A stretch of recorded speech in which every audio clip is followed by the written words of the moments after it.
क्या आप घुटने दर्द से परेशान हो रहे हैं? घुटने में सूजन भी रहता है, उठने बैठने में तकलीफ़ होती हैं, सीढ़ियाँ चढ़ने उतरने में काफ़ी तकलीफ़ होती हैं, घुटने में दर्द बना रहता है और आप घुटने के दर्द से परेशान होकर डॉक्टर के पास जाते हैं। वहाँ पर पता चलता है कि घुटने की ग्रीस ख़त्म हो गई है और घुटने के ऑपरेशन कराने पड़ेंगे।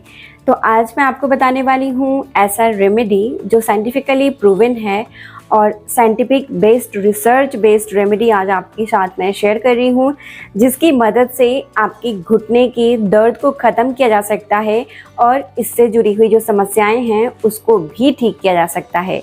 जब भी हमारे घुटने में दर्द होने लगता है तो हमें कई सारी परेशानियों का सामना करना पड़ता है, इसीलिए वीडियो को ध्यान से देखिए। आज की रेमेडी आपके लिए बहुत हेल्पफुल होगी। हेलो एवरीवन, मेरा नाम प्रीति देव है। मैं एक सर्टिफाइड न्यूट्रिशनिस्ट, फूड टेक्नोलॉजिस्ट, एक हीलर और आप सभी की हेल्थ ट्रेनर हूँ।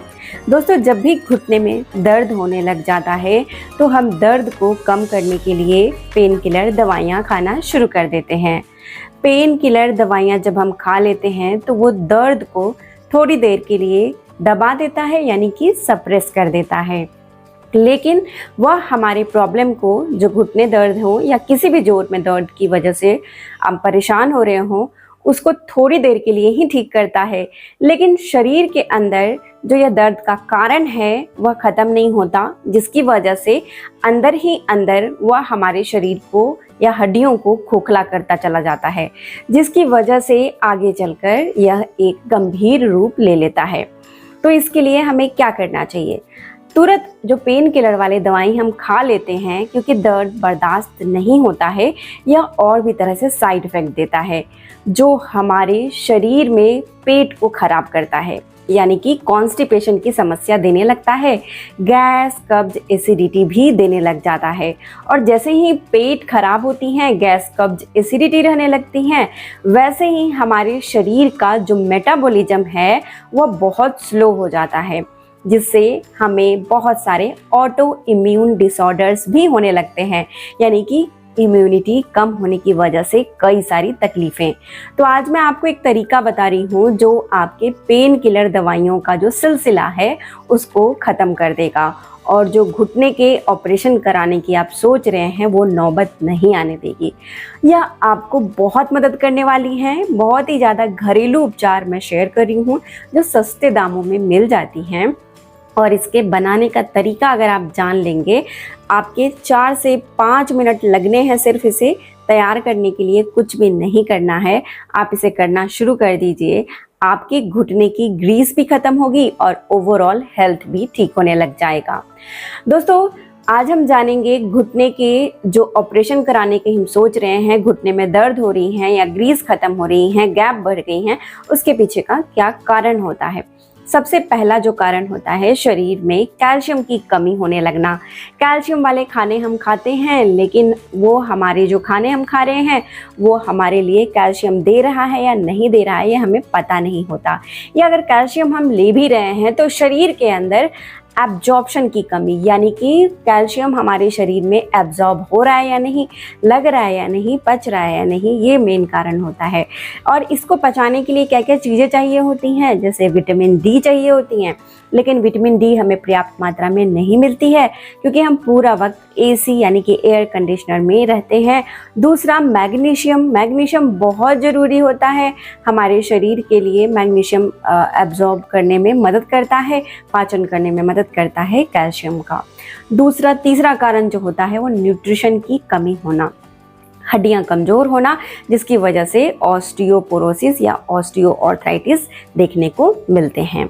अगला कारण जो मैं हमेशा बताती हूँ कि हमारे मांसपेशियाँ जो होती हैं वो लचीली नहीं रहती हैं, सख्त हो जाती हैं, यानी कि स्टिफ हो जाती हैं, जिसकी वजह से आप देखेंगे कि जैसे ही जॉइंट पेन आना शुरू होता है, हाथ पैर को मोड़ने में काफ़ी तकलीफ़ होने लगती हैं। उंगलियां जैसे ऐसा लगता है कि अकड़ रहे हैं, घुटने अकड़ रहे हैं, या कहीं भी किसी जोड़ में यह प्रॉब्लम हो, स्टीफनेस होने लगती हैं। मांसपेशियों की जो इलास्टिसिटी होती हैं, यानी कि लचीलापन होता है, वह धीरे धीरे खोने लग जाता है। तो इसके लिए जो आज मैं तरीका बता रही हूँ उसमें जो मिनरल्स हैं, जो विटामिन्स हैं, वो मदद करेंगे। खासकर वो कौन कौन सी ऐसी चीज़ें हैं, तो वो है कॉपर और सेलेनियम। कॉपर और सेलेनियम अगर हम सही तरीके से लेते हैं तो ये हमारे मांसपेशियों की इलास्टिसिटी को बना के रखता है, जिससे लचीलापन उनका नहीं खोता और वह घुटने को साथ देता है। और यह हमारे त्वचा यानी स्किन के लिए भी बहुत अच्छा होता है। इसीलिए उम्र बढ़ने के साथ ही आपके चेहरे से पता नहीं चलेगा कि आपकी उम्र कितनी है। दोस्तों, अब हम बात कर लेते हैं कि अगला कारण क्या होता है। वो हम सभी जानते हैं कि वो इन्फ्लामेशन होता है। मैं हमेशा बताती हूँ कि इन्फ्लामेशन जब बढ़ने लग जाता है तो घुटने में दर्द दिखने को मिलती है, और वह दर्द जो इन्फ्लामेशन है उसको दूर करके ही ठीक किया जा सकता है।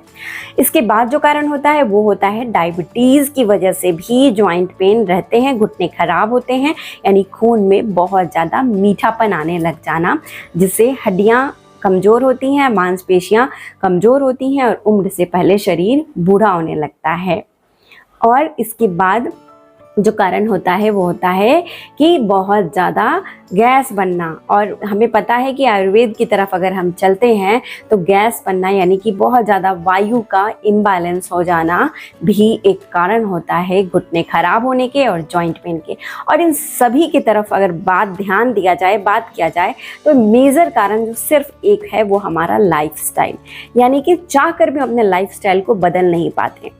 हमारा ज़्यादातर काम एक जगह पर बैठकर होता है या एक जगह पर बहुत देर खड़े होकर होता है, जिसकी वजह से घुटने खराब होते हैं।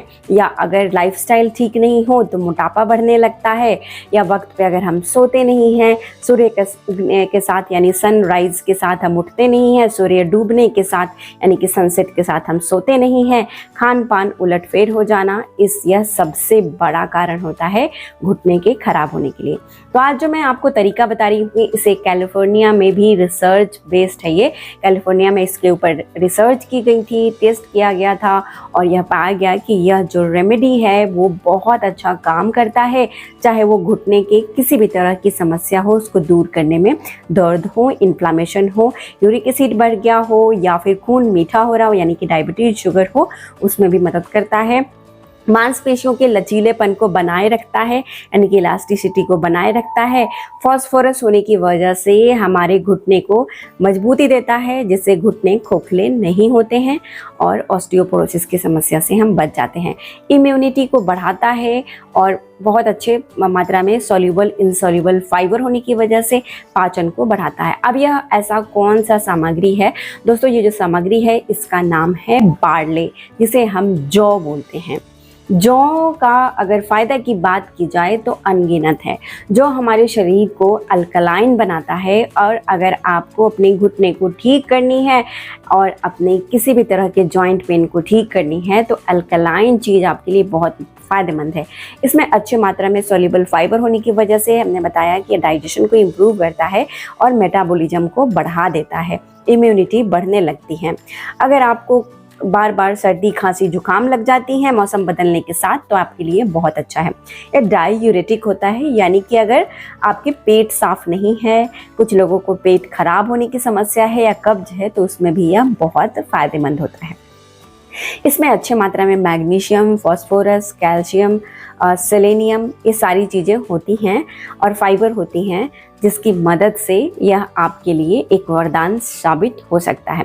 तो आपको क्या करना है? इसे प्रयोग करना है। आप इसे प्रयोग करेंगे ना, पहले दिन में ही आपको फ़र्क दिखना शुरू हो जाएगा। कैसे प्रयोग करना है ये जानना आवश्यक है, और लगातार अगर आप इसका प्रयोग 90 डेज़ के लिए यानी कि 90 दिनों के लिए करके देखिए, आपके शरीर को पूरी तरह से यह डिटॉक्स कर देगा। चाहे वो रिमोटॉइड आर्थराइटिस हो या फिर गठिए की वजह से घुटने खराब हो रहे हो, या कैल्शियम के एब्जॉर्प्शन की कमी से खराब हो रहे हो, या फिर वह घुटने आपके वज़न बढ़ने की वजह से खराब हो रहे हो, चाहे वो कोई भी कारण से घुटने में दर्द और सूजन देखने को मिल रहा है, ये उपाय मैं बता रही हूँ, करके देखिए। 90 दिन तक करके देखिए। वैसे तो पहले दिन में रिजल्ट देना शुरू हो जाएगा। जो बड़े ही सस्ते दाम में आपको मिल जाता है, आप इसे लेकर आ जाइए। 40 से 50 रुपए में बहुत सारे जौ आपको मिल जाएंगे, वो आपके लिए सफिशिएंट होगा। मात्रा बहुत थोड़ा सा लेना है। प्रयोग कैसे करना है आइए जानते हैं। जौ को हमें क्या करना है, एक मुट्ठी जौ ले लीजिए।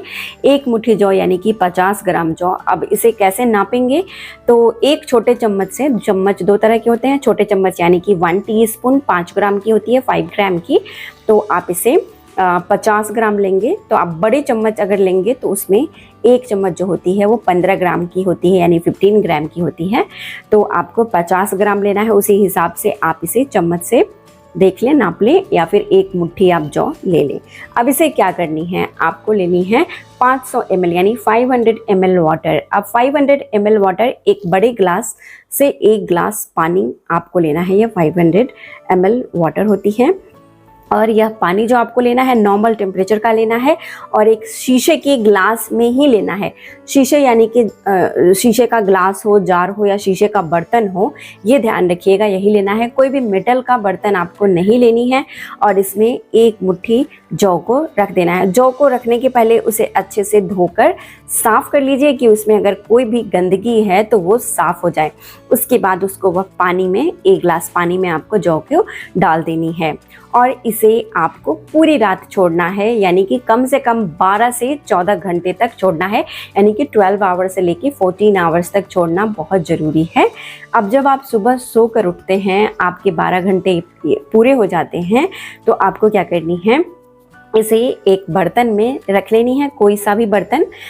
उसके बाद इसको आप चूल्हे पे डाल लें, गैस फ्लेम पे डाल लें, और इसे उबालना नहीं है, हल्का गुनगुना कर लेना है, यानी कि हल्का गरम जैसा कर लेना है। और जब ये गरम हो जाए तो आपको गैस का फ्लेम बंद कर देना है, और इसे आपको बिना छाने हुए, ये दोनों काम बिना छाने हुए करना है, ढक कर 6 घंटे के लिए छोड़ना है, यानी कि 6 आवर्स के लिए छोड़ देना है। अब ये टोटल जो घंटे हो गए, पहले के 12 घंटे और अभी के 6 घंटे, तो आपके ये टोटल जो हो गए वो 18 आवर्स हो गए, यानी कि 18 घंटे आपको इसी प्रकार से इसे छोड़ देना है। अब यह 6 घंटे के बाद छान लेना है, और छानने के बाद आपको इसे पीना है। इसे आपको कब पीना है, तो इसे आपको शाम की वक्त ले लेना है। शाम के वक्त आप इसे पीना शुरू कर दीजिए, और इसे धीरे धीरे सिप सिप करके बैठ के पीजिए। और ध्यान रखना है कि आप इसे लगातार 90 दिनों तक प्रयोग करके देखिए, हैरान हो जाएंगे इसके रिज़ल्ट पे। किसी भी प्रकार का जो ग्रीस ख़त्म हो गई हैं घुटने की, वो दोबारा से बननी शुरू हो जाती हैं, और आपके घुटने में इन्फ्लामेशन अंदर से ठीक होने शुरू हो जाते हैं, और दवाइयाँ, पेन किलर खाने की आवश्यकता आपको नहीं पड़ती हैं। लेकिन यह जो रेमेडी होती हैं तभी यह काम करती हैं जब हम कुछ परहेज करते हैं। अब ये परहेज क्या क्या करनी है, यानी कि क्या क्या चीज़ें आपको नहीं करनी चाहिए। अब सबसे पहली चीज़ कि खट्टी चीज़ें आपको नहीं खानी हैं। खट्टी चीज़ें से दर्द बढ़ता है। अब खट्टी चीज़ें क्या क्या हो सकती हैं, तो जैसे इमली हो गई, इमली की चटनी वगैरह नहीं खाइए। आमचूर वगैरह, आमचूर जा डाल के हम सब्जी बना लेते हैं या बहुत खा लेते हैं चाट पकौड़े में, वो आपको नहीं खानी है। खट्टी चीज़ों में आपको अचार नहीं खाना है, और बहुत ज़्यादा गर्म चीज़ें नहीं खानी हैं, बहुत ज़्यादा ठंडी चीज़ें नहीं खानी, जैसे कि हम गरम गरम चाय पी लेते हैं वो नहीं करनी है, बहुत ज़्यादा गरम कॉफ़ी पी लेते हैं नहीं करनी है, आइसक्रीम वगैरह खा लेते हैं नहीं खानी है, और चिप्स, कुरकुरे, ये सब चीज़ें आपको नहीं खानी है। कोल्ड ड्रिंक्स नहीं पीनी है, यानी कि वो ठंडी चीज़ों में आती हैं, ये सब चीज़ें नहीं करनी है। और सबसे ज़्यादा ज़रूरी जो मैं सूक्ष्म व्यायाम बताती हूँ घुटने के लिए, आसान व्यायाम, यानी घुटने को, पैर को इस तरह से उठाना बंद करना, एक्सरसाइज के मैं लिंक शेयर कर दूंगी डिस्क्रिप्शन में, वहाँ से आकर आप चेक कर सकते हैं और एक्सरसाइज करना शुरू करिए। घुटने के एक्सरसाइज करना बहुत आवश्यक है, वो साथ साथ में आपको करते रहना है, जिससे आप देखेंगे कि ये जो मैं रेमेडी बताई हूँ आज, वो आपके मांसपेशियों की फ्लेक्सिबिलिटी को बढ़ा देगा, अकड़न को दूर करेगा। जिससे क्या होता है ना कि फ्लेक्सिबिलिटी अगर कम होने लगती है, लचीलापन कम होने लगता है, तो लचीलापन अगर कम हो जाता है शरीर में, तो हम चलते हैं तो मोच आने का डर होता है, दर्द आने का डर होता है ना। तो लचीलापन को यह बना के रखता है, मांसपेशियों को भी, और ये स्ट्रेस को भी कम करता है, पाचन को भी बढ़ाता है। हर तरीके से आपके घुटने के लिए, आर्थराइटिस के लिए, गठिया के लिए रामबाण औषधि का काम करता है। इसे आप जो भी नाम दे दें कम है, क्योंकि ये बहुत अच्छा है आप सभी के लिए और बनाना भी इसे बहुत आसान है। तो इसे ज़रूर से बनाइए। अगर आप दर्द से परेशान हैं तो इसे आज से ही करना शुरू कर दीजिए, रिज़ल्ट आपको मिलेगा। और मुझे फीडबैक देना बिल्कुल नहीं भूलिए, मुझे लिखकर बताइएगा कैसी लगी आज की जानकारी। अच्छी लगी है तो मुझे लिखकर बताइए, इसका प्रयोग ज़रूर से करिए। और जो भी लोग आप जानते हैं, आपके घर में अगर कोई बड़े बुजुर्ग हैं जो घुटने से परेशान हैं या कमर दर्द या किसी प्रकार के दर्द से परेशान हैं, पाचन उनकी अच्छी नहीं रहती हैं, IBS यानी गैस बनता रहता है, तो उनको भी दीजिए और देखेंगे कि उनमें भी काफ़ी अच्छा रिजल्ट आएगा। शेयर करिए वीडियो को, अपना ख्याल रखिए और सबसे ज़्यादा ज़रूरी मुस्कुराना नहीं भूलिए। मुझे लिखकर बताइए कहाँ से आप इस वीडियो को देख रहे हैं, मुझे काफ़ी अच्छा लगेगा। वीडियो को लाइक करना बिल्कुल नहीं भूलिए, मुझे मोटिवेशन मिलती है। तब तक अपना ख्याल रखिए, शुक्रिया।